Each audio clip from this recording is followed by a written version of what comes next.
Australia now has a firm and bipartisan commitment to nuclear submarines.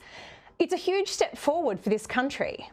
Now, while there are good reasons of history to keep a close eye on the cost and effectiveness of submarine procurement, the step forward also consists of our approach to nuclear matters generally. Nuclear medicine has been trusted, safe and effective in this country for a long time. There has been a stable, safe and scientifically important nuclear facility in Lucas Heights in suburban Sydney for a long time. And nuclear power generation has come a really long way too. The traditional reactor is nothing like the Homer Simpson image anymore. It's safer, more efficient and produces a tiny amount of a waste that is incredibly stable once it's been processed. Australia has the natural deposits and the geological stability to make this a safe and long-sighted answer for our energy crisis. And the small and modular nuclear reactor technology has the potential to, without the need for human intervention or water access, provide low-emission baseload support even in regional areas and high-energy intensity industries like, for instance, aluminium smelters. And as for the impact on power prices, well, until recently, France was overwhelmingly powered by nuclear energy. When renewables were introduced in France, though, prices actually went up.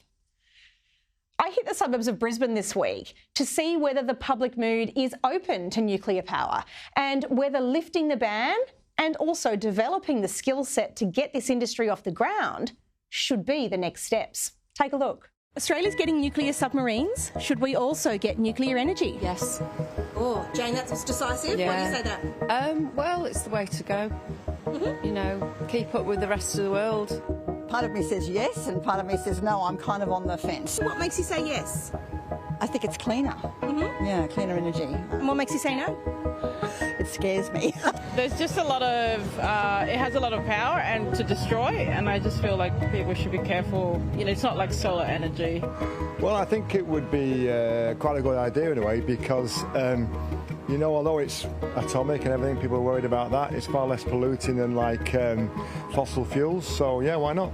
I believe that nuclear energy is probably the future. It's a very clean energy. I think we're very scared of it because of accidents that have happened in the past, but I lived in Europe for a long time, in France, and they have a lot of nuclear energy. We should have had nuclear energy back in the 50s. I'm sure we should. We've got to go progress. I don't think so. I think we have solar power as a natural gift from nature and we should focus on that. Well, it's clean and everyone seems to be wanting clean. It's probably the most efficient form of energy and probably the cleanest kind of energy. It's just got a bad name, but it's actually very clean fuel. Absolutely. And why do you say that? Because it's a geostable country. We have uranium sources. The latest technology with the reactors are very safe, and you know, shops are going broke. Electricity prices aren't helping, so let's do it. Thank you so much. Champion.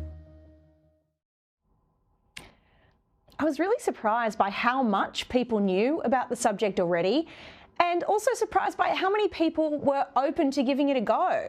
They really did know quite a bit and, in general, were much more enthusiastic than I expected. To get those last few people over the line, though, the public conversation needs to provide reassurance to those last few about its safety and about its environmental advantages.